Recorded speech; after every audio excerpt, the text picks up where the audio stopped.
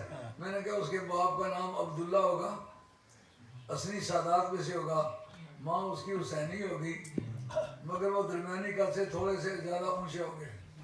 یہ جو مودودی صاحب کا قد ہے, اس میں 4-5 انچ اور ڈالا جائے تو ان کا قد بنتا ہے. مجھے ان کو شوق تھا کہ مجھے لوگ امام مہدی کہیں. میں نے کہا ان کی آنکھیں موٹی موٹی ہوں گی, ابرو پیوستہ ہوں گے, بہت خوبصورت. تیرے ابرو پیوستہ کا استاد شاعر کی یہ بات عاشقانہ ہے. جناب مودودی صاحب کا دیا پانچا کر کے چھوڑ دی. واپس آ کے میں بیٹھ گیا. اب مفتی صاحب کو کہا جا کے اس کو تیسری مرتبہ پھر جا کے یاد دلاؤ. میرے ساتھ مل کے جو سفر کیا تھا تو میں نے ان کو دربار ان کو بتلا دیا. باپ کا نام مولوی غلام حسن تھا, بیٹا جو ہے سید ابوالعلا مودودی. تو میں نے میرپور کی ایک تقریر میں کہا, میں نے کہا جتنے عقیدہ کے برے بد عقیدہ ہو گئے نام بھی ان کے قابل اعتراض ہیں. ایک کا نام ہے غلام اللہ. غلام اللہ میں نے ولد اللہ, عربی میں غلام کے میں نے بیٹے کے نہیں ہوئے, بیٹے کے ہیں. غلام کے معنی استعمال ہوتا ہے, عبد استعمال ہوتا ہے. اس کا نام ہے غلام اللہ کے معنی ولد اللہ, اللہ کا بیٹا. اور ایک کا نام ہے ابو الاعلیٰ, سبحان ربی الاعلیٰ. اعلیٰ اللہ تعالیٰ کا نام ہے. ایک اللہ کا باپ بن بیٹھا, ایک اللہ کا بیٹا بن بیٹھا. ان کا دین کیسا ہے. اب جناب ان کی جو تحریک اٹھی تھی میرپور شہر کے لیے, وہ اس کا عزم خراب ہو گیا, وہ وہیں رہی.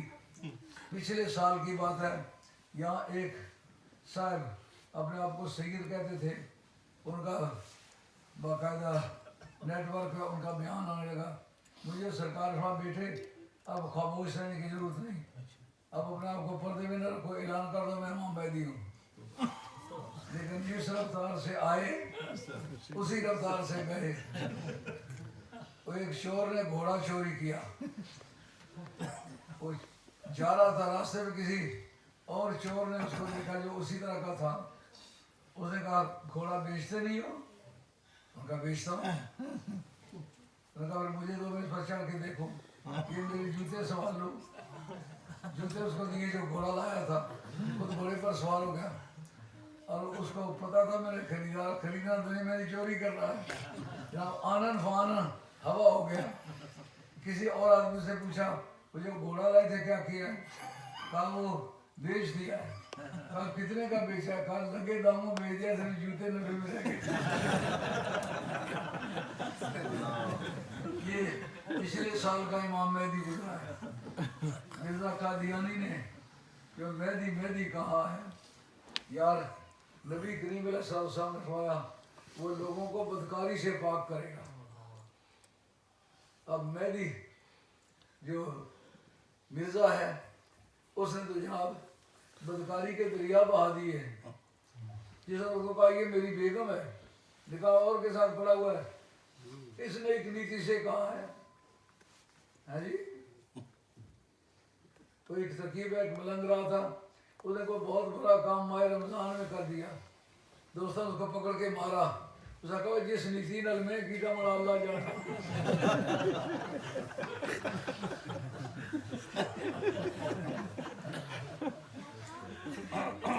مرزا قادیانی سے کوئی پوچھے ایک نکاحی عورت, اس کے مطلب اس طرح کا بےہودہ بیان, اس کے بچے بھی ہیں, ان کے اس مائی کے جو جیٹھ کے بیٹے ہیں یہاں مینچسٹر ہوتے ہیں, میرے ساتھ ان کی سلام دعا ہے.